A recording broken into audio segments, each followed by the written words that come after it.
Dober večer, spoštovane dame, spoštovani gospodje. Dobrodošli na zaključni slovesnosti dokumentarne razstave o predsedovanju Republike Slovenije Svetu Evropske unije Evropa dediščina humanistov. Posebej lepo pozdravljam med nami visoke goste.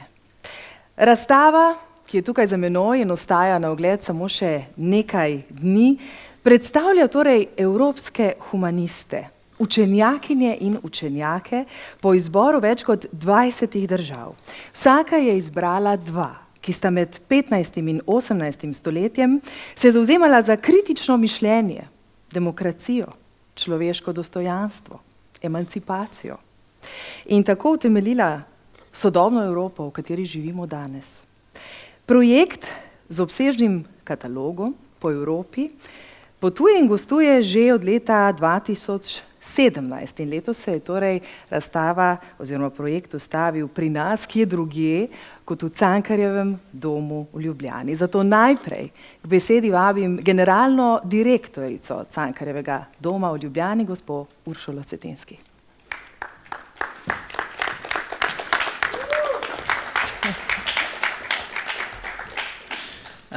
Hvala lepa za prijaznost. Torej, spoštovani predstavniki diplomatskega zbora, dragi gostje, dragi prijatelji, na začetku opravičujem dr. Simono Kustec, ministrico za izobraževanje, znanost in šport, ki bi bila danes z nami, če ne bi seveda bila bolana. Tako da najprej tole opravičilo. Torej, v Cankarjevem domu smo bili počaščeni, ko je Goethe institut v Ljubljani predlagal, da bi tukaj postavili dokumentarno razstavo Evropa dediščine humanistov in razlogov za veselje je bilo več. Čeprav so evropski humanisti duhovni otroci prejšnjih stoletij, so njihove ideje še dan danes presenetljivo sodobne, nekatere skorajda subverzivne. V našem kulturnem okolju poznamo predvsem imena učenjakov in učenjakinj največjih evropskih narodov, dragocenost te razstave pa je, da nas seznani tudi s humanističnimi dosežki manjših kulturnih prostorov, ki so sicer manj znani, vendar ne tudi manj pomembni.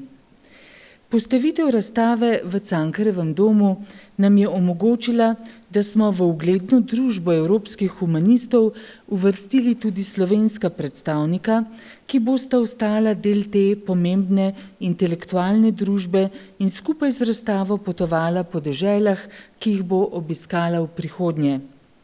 Na predlog Slovenske akademije znanosti in umetnosti je slovenska predstavnika izbral docent dr. Marko Štuhec z oddelka za zgodovino Filozofske fakultete v Ljubljani. Odločil se je za Primoža Trubarja, verskega reformatorja in utemeljitelja slovenskega knjižnega jezika in slovstva, rojenega leta 1508 na Raščici pri Velikih Laščah. Seveda je Trubar osrednja osebnost slovenske kulture.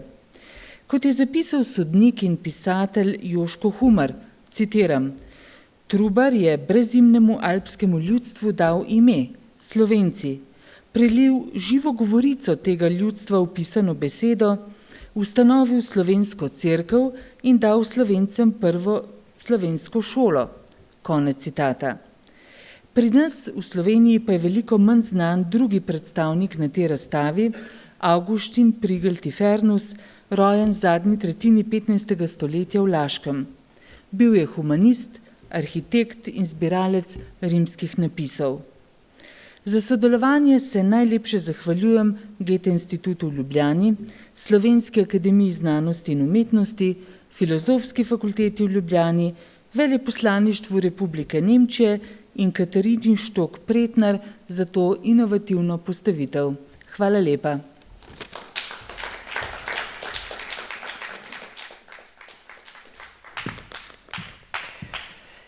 Razstava, od katere se nocoj pravzaprav poslavljamo, je nastala na pobudo Avstrijske akademije znanosti in sodelovanju z UNIC Avstrija. V vseh državah Evropske unije je to dejavna krovna organizacija kulturnih zavodov. V Sloveniji je torej projekt koprodukcija Goethe Instituta Ljubljana in Cankarjevega doma Ljubljana s pomočjo torej Slovenske akademije znanosti in umetnosti in Filozofske fakultete Univerze v Ljubljani.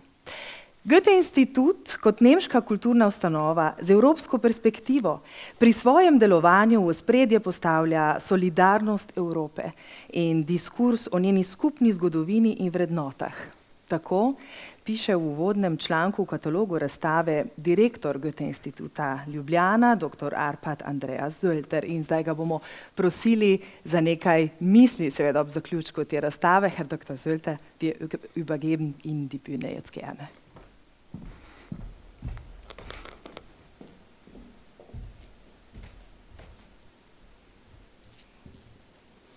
Dobro večer, najlepša hvala. And now we'll switch into Johann Wolfgang Goethe's mother tongue, because after all, I get paid to be German. Verehrte Frau Ursula Czetinski, meine sehr verehrten Damen und Herren, für die große Ehre, Sie heute hier begrüßen zu dürfen, danke ich Ihnen von Herzen. Wir möchten Sie zu einer Zeitreise einladen, denn Tradition ist nicht die Anbetung der Asche, sondern die Weitergabe des Feuers. So lautet ein Zitat, welches gleich einer Reihe von Geistesriesen seit Thomas Morus zugeschrieben wird, und unsere Ausstellung würdigt die Flammen der Überlieferung. Europas geistesgeschichtliches Erbe, den europäischen Humanismus, und zwar damals wie heute. Wir repräsentieren Ihnen humanistische Vordenker und Vordenkerinnen. Denn schließlich beruht das moderne Europa genau auf jenen Ideen und auf jenen Werten, die in der Renaissance von den großen Humanisten geformt wurden. Sie werden sehr viele bekannte Denker und Gelehrte wiedererkennen, Cervantes, Spinoza, Erasmus natürlich und viele andere, die zwischen dem 15. und 18. Jahrhundert lebten, reisten und im Austausch miteinander standen. Wir richten unseren Blick aber auch auf die unbekannten Stimmen, auf die weniger bekannten Humanisten und Humanistinnen, die im Schatten ihrer Zeitgenossen wirkten. Viele sind längst vergessen, aber diese Entdeckungsreise, sie lohnt sich. Ich glaube, wir blicken in eine Schatztruhe gemeinsam, wenn wir diese Ausstellung besuchen.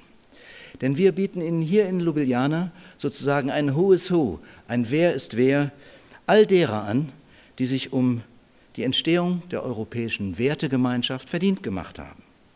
Aber wozu das Ganze eigentlich? Wir sind doch kein Museum.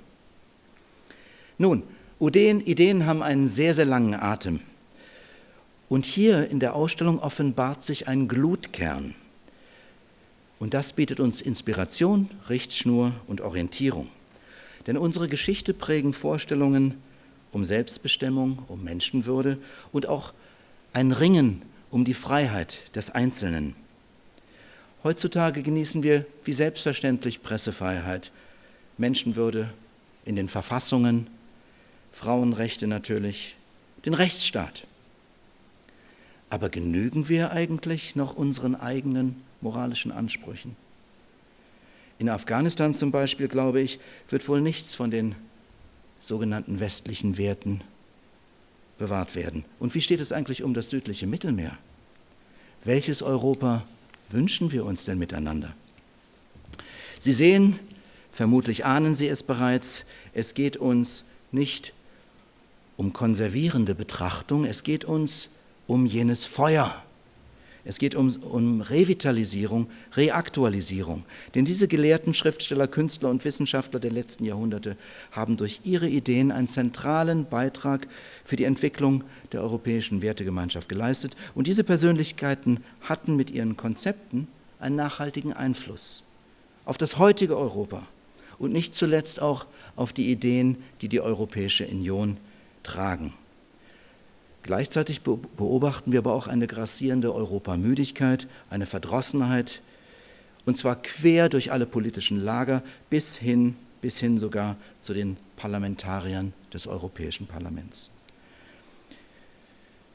Vielleicht gibt es einfach zu viele, die nur dagegen sind, statt konstruktiv zu artikulieren und zu formen. Das Goethe-Institut jedenfalls und sein Kollegium stehen weiterhin klar und eindeutig für die Werte der Demokratie und der Freiheit und besonders und auch in illiberalen Kontexten. Zurzeit hat Slowenien die europäische Ratspräsidentschaft inne. Und umso wichtiger war mir als persönliches Anliegen, Truba und Priegel zu integrieren. Denn natürlich gehört Slowenien dazu und selbstverständlich sind so beide jetzt wichtige Stimmen in dem gewaltigen Chor der Humanisten Europas.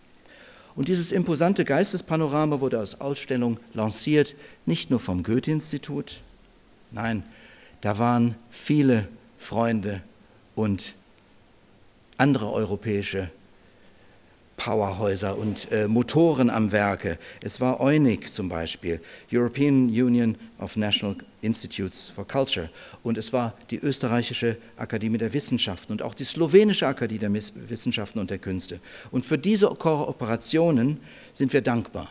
Und in diesen Dank schließe ich ein meine Kollegin Daphne Springhorn, die vom Goethe-Institut in Stockholm gekommen ist, und selbstverständlich Herrn Dr. Urban Schrimpf, der mir immer verbietet, dass ich ihn lobe. Ich lobe ihn aber immer besonders gerne, weil er es verdient, lieber Urban. Er ist der Koordinator für Kulturprogramme im Goethe-Institut und hat mit dem wunderbaren Team von Ursula Schetinski all dieses hier arrangiert für uns. Und wir sind dankbar für die Gelegenheit, Ihnen diese Ausstellung hier präsentieren zu dürfen. Die mitwirkenden Länder sind zahlreich. Neben Slowenien, Österreich, Deutschland, Frankreich, Großbritannien, auch Spanien, Ungarn, Polen, Tschechien, Belgien, Flandern, Bulgarien, Zypern, Griechenland, Kroatien, Italien, Litauen, Niederlande, Portugal, Rumänien, die Slowakei, Schweden und die Schweiz. Das ist doch wunderbar.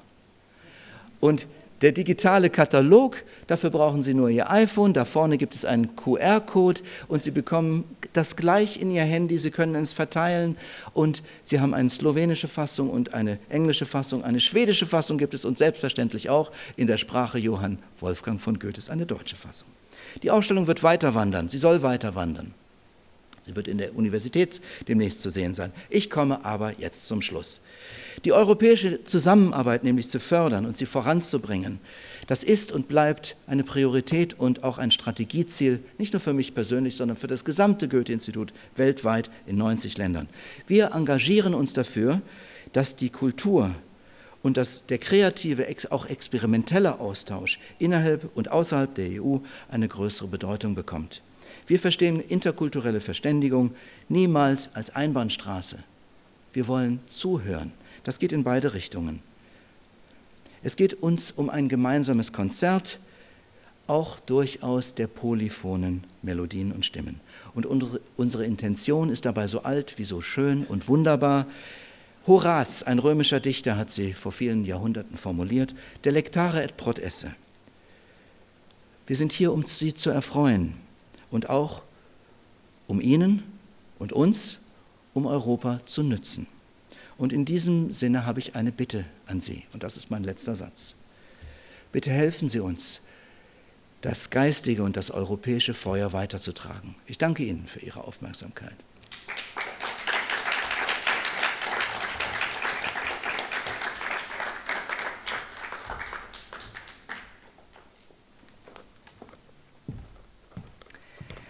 Ob prihodu v Cankarjev dom ste lahko spremljali prelepe, nežne, mehke tone odlične pianistke Polone Janežič. In zdaj bosta ob njeni spremljavi izbrane citate humanistov interpretirala igralca Jana Zupančič in Matej Puc.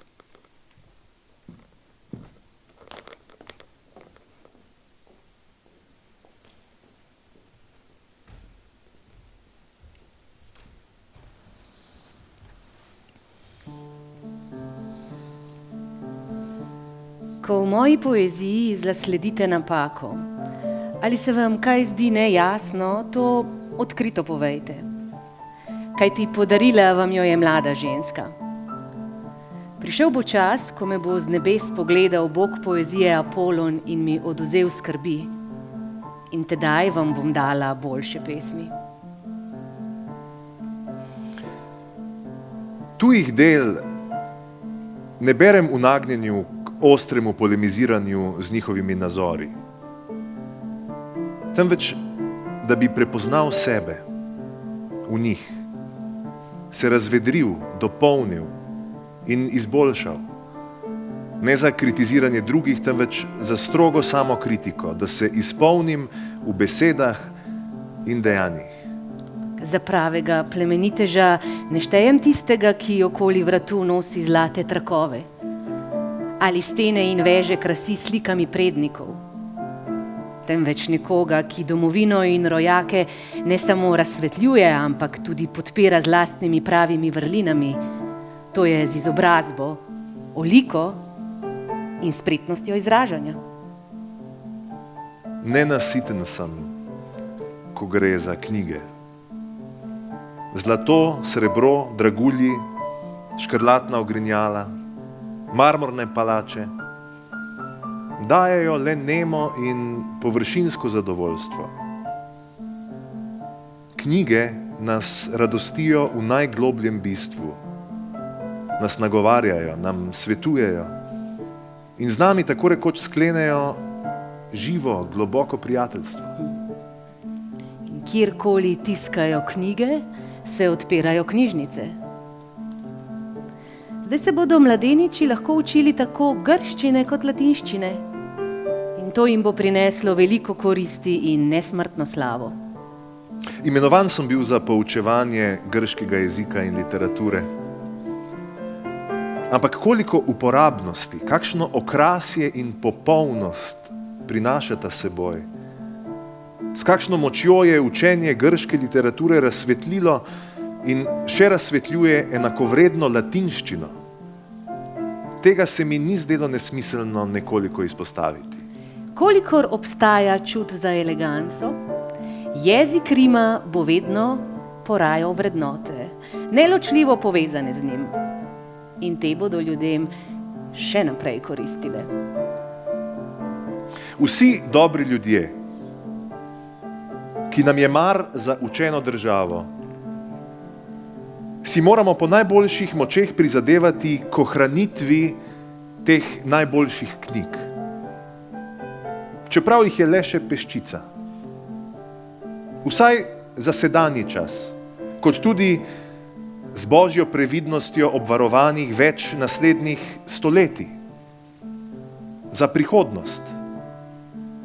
Ter preprečiti njihov propad zaradi naše brezbrižnosti. Kajti s tem bi bili za te sijajne vire znanosti, umetnosti in vseh vrst vedenja prikrajšani naši zanamci. Tedaj se ne bi prav veliko razlikovali od drugih živih bitij.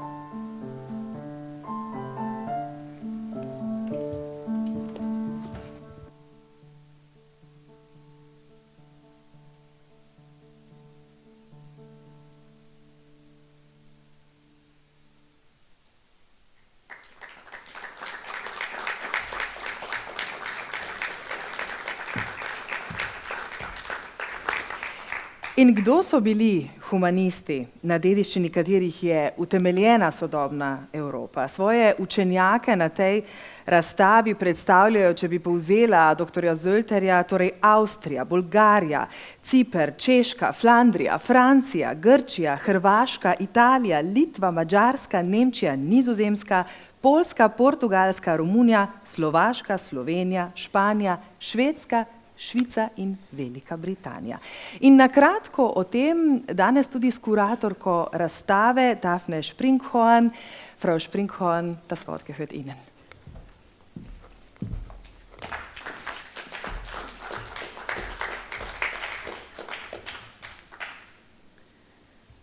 Frau Zitinski, Herr Wagner, liebe Gäste.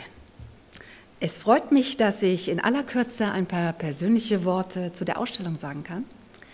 Ich erinnere mich, wie wir im Laufe der Vorbereitung der Ausstellung uns überlegt haben, sollte bei der Auswahl nicht eine gewisse Geschlechtergerechtigkeit herrschen. Aber wir haben uns dann entschieden, dass die Worte und Werke der Humanisten so einmalig sind, weil sie gerade nicht durch einen weiblichen oder männlichen Körper zu definieren sind, weil sie sich aus dem Humus der Zeit entwickelt haben, aus seinen Diskursen und Brüchen heraus. Als Historikerin weiß ich natürlich, dass frühere und übrigens auch gegenwärtige Geschichtsschreibung personen- und kontextbezogen durchaus blinde Flecken aufweisen kann. Deswegen haben wir in der Vorbereitung der Ausstellung das Netzwerk Europa Humanistica gebeten, noch einmal sich die lateinische Korrespondenz anzuschauen und nach den heimlichen Juwelen Ausschau zu halten. Also nach den Humanisten, die nicht in der ersten Reihe genannt werden, aber die entscheidend zu der Vernetzung und Entstehung des humanistischen Gedankenguts beigetragen haben. Von dieser Fragestellung ausgehend kamen dann plötzlich ganz andere Namen und auch einige Frauen zum Vorschein. Entscheidend für die Geschichtsschreibung ist also, wie man die Fragen formuliert, mit denen man die Vergangenheit neu sichten und bewerten möchte. Dies führt mich jetzt zu einer anderen Diskussion, zu der gegenwärtigen Debatte um die weißen Männer, denen, und jetzt etwas verkürzt, vorgeworfen wird, ihre persönlichen Interessen auf Kosten anderer verfolgt zu haben.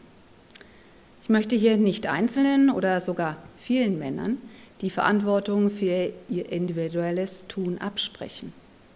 Ich halte es aber für gefährlich zu glauben, dass nur durch den Denkmalsturz der weißen Männer ein wie auch immer gearteter Aufbruch zu schaffen sei. Wenn wir den vergangenen wie gegenwärtigen Machtmissbrauch aufdecken wollen, dürfen wir uns meines Erachtens nicht bei Einzelpersonen aufhalten, sondern müssen in die Zeit rückwärts eindringen und den Kontext, der den Machtmissbrauch möglich gemacht hat, erfassen. Dass wir heute das Handwerk dafür haben, antidemokratische, menschenverachtende Strukturen zu erkennen, verdanken wir auch der zivilisatorischen Leistung des Humanismus und der Aufklärung, beziehungsweise auch einigen weißen Männern, deren Interessen dem Wohlergehen der Gemeinschaft und dem Individuum galten. Der Aufklärer Jean Amery formulierte es folgendermaßen: Kenntnis führt zur Erkenntnis und diese zur Sittlichkeit. Ohne den Humanismus und die Aufklärung würde die Vernunft fehlen und damit die Begründung für alle humanistischen, ja demokratischen Werte, sei es Respekt, Solidarität oder Wahrheit und Gerechtigkeit. In diesem Sinne möchte ich mich bei Albert Sölder, dem Direktor des Goethe-Instituts Slowenien, und seinem Mitarbeiter Urban Schrimpf, zwei weißen Männern, bedanken für das Weiterführen der Flamme.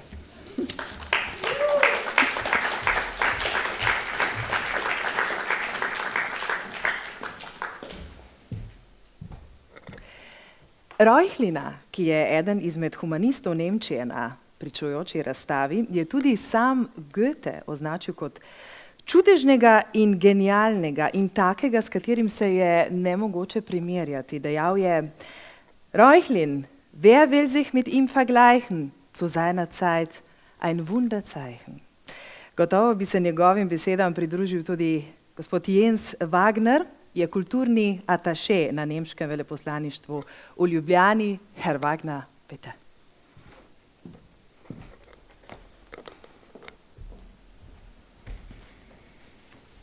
Ja, liebe Ursula, lieber Arpad, liebe Frau Springhorn, lieber Urban, liebe Menschen.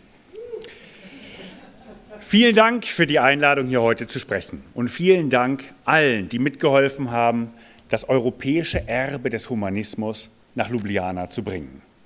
Das europäische Erbe des Humanismus. Der Humanismus ist ein komplexes, ideengeschichtliches Thema, das viele Fragen aufwirft.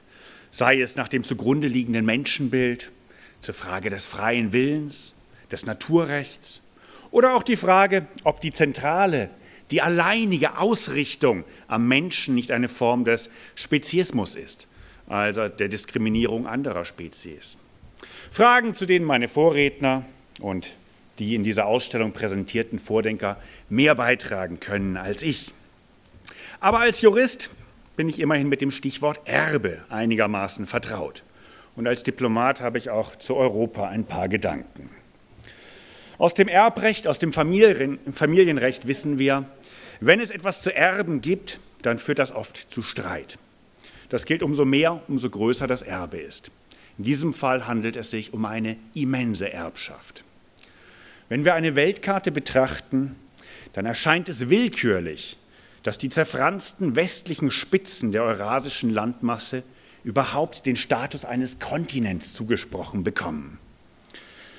Eine Willkür, die letztlich nur durch die Ignoranz vergangener Kartografen begründet werden kann. Eine Willkür, die sich aber angesichts des ideengeschichtlichen Reichtums Europas durchaus nachträglich rechtfertigen lässt. Bis heute kreisen weltweit philosophische ebenso wie politische Debatten um Begriffe, die in Europa während der Renaissance, während der Aufklärung geprägt wurden. Ohne Humanismus fällt Europa auf das zurück, was es rein geografisch immer war, jene zerfransten westlichen Spitzen Eurasiens. Der Humanismus macht Europa groß. Bei einem so großen Erbe überrascht nicht, dass sich viele als Erben des Humanismus präsentieren, darunter so gegensätzliche Weltanschauungen wie der klassische Liberalismus und der Kommunismus. Wessen Ideen tatsächlich in direkter Linie vom Humanismus abstammen, wer also die legitimen Erben sind, das bietet viel Stoff für Diskussionen. Auch jene, die die Pflicht zum Maskentragen für die größte Menschenrechtsverletzung seit den Hexenverfolgungen halten, berufen sich gerne auf die großen Humanisten. Auch jene, die in ertrinkenden Kindern im Mittelmeer Wiedergänger der auf Wien ziehenden türkischen Angreifer vergangener Jahrhunderte sehen, berufen sich gerne auf die großen Humanisten. Und diese können sich, da längst verstorben, gegen solche Vereinnahmungen nicht wehren. So oft der Streit um ein Erbe auch vorkommt, aus dem Erbrecht kennen wir Juristen auch noch eine andere Konstellation. Ein Erbe kann auch ausgeschlagen werden. Das geschieht in aller Regel, wenn eine Erbschaft durch hohe Schulden belastet ist. Schulden, das sind Versprechen, die noch nicht eingelöst wurden. Und in der Tat, das Erbe des Humanismus ist mit vielen großen, uneingelösten Versprechen belastet. Denken wir etwa an All men are created equal aus der amerikanischen Declaration of Independence. Ein Satz, der als Tatsachenbeschreibung nicht zutrifft und deshalb nur als Forderung, als Versprechen interpretiert werden kann. Verfassungstexte sind besonders reich an Versprechen. Etwa das Grundgesetz der Bundesrepublik Deutschland, die nach dem Terrorregime der Nazis als demokratischer Staat neu gegründet wurde. Übrigens ein Gegenbeispiel für die heute sehr verbreitete These, dass Nation Building generell nicht möglich sei. Das Grundgesetz beginnt mit dem Satz, die Würde des Menschen ist unantastbar. Auch dies eine Aussage, die offensichtlich nicht die Realität beschreibt, sondern ein Versprechen für die Zukunft gibt.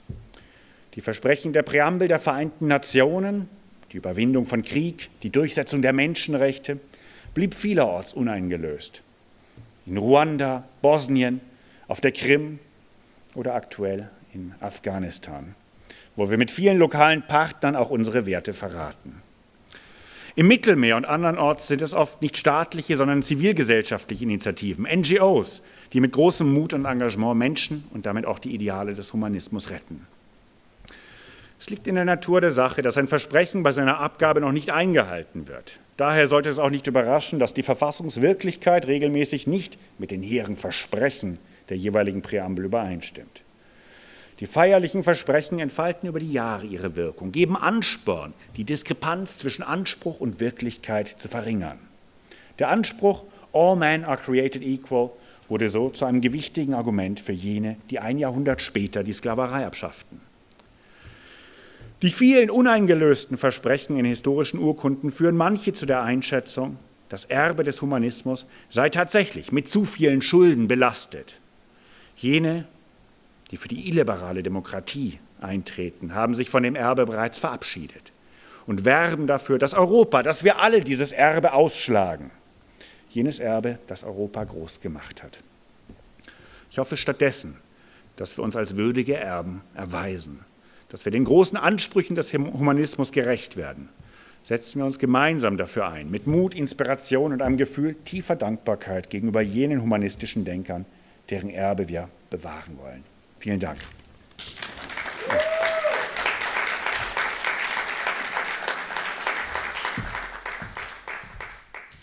Prisluhnimo zdaj znova humanistom, ki so bili čudežni in genialni za svoj čas, vsak na svoj način, še danes pravzaprav v interpretaciji, torej igralcev Janez Zupančič in Mateja Puca in pianistke Polone Janežič.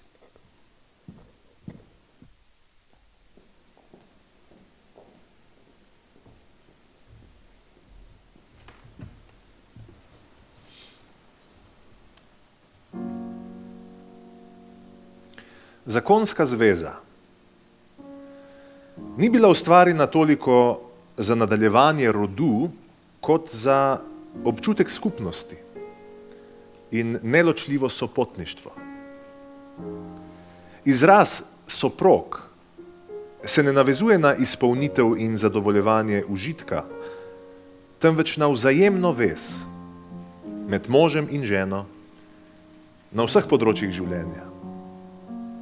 Težko je, če ne nemogoče, da človek kot družbeno bitje lastno popolnost doseže sam zase, onstran popolne družbe. Kot del celote postane nekako nekoristen in odvečen, če ni popolnoma poenoten z njo. Nič drugače od roke ali stopala ločenih od telesa. Kdor ne zna delati, ne bi smel vladati. Skupnost odločno potrebuje ljudi brez ambicije po položaju in motiva za kakršnokoli poznanstvo z mogočneži. Ljudi s pogumom za tako ustno kot pisno kljubovanje samopašnežem. Ljudi, ki na sočloveka vplivajo brez omejevanja njegove svobode. Podobno veljavo so izkazovali filozofi in učenjaki antike. Kolikor natančno lahko sem vam opisal ureditev te države, ki jo odkrito štejem ne le za najboljšo, marveč tudi edino, ki se lahko upravičeno razglaša za republiko. Res publika, splošna javna stvar v pomenu države. Kajti povsod drugod govorijo o javnem dobru, commodium publicum. Vendar se v resnici vsak zavzema samo za lastno korist. Če premišljam o vseh državah, ki so danes v največjem razcvetu, ko sam upam na milost, jih ne morem pojmovati drugače kot zaroto bogatih, ki se pod pretvezo republike, javnega dobra, pehajo le za osebno korist. Človeški vodi samo razum. Je voljan slediti le racionalni misli. Razum vzbudi intelekt, naj mu je všeč ali ne. Zatorej je jasno, ker je narava vsa človeška bitja ustvarila enakovredna, je prav ovreči trditev, da so nekateri ljudje po naravni danosti določeni za sužnje. Obstaja veliko oblik naravnega prava, a najpomembnejše so naslednje. Živeti častno, ne škodovati drugim in vsem omogočiti to, do česar so upravičeni.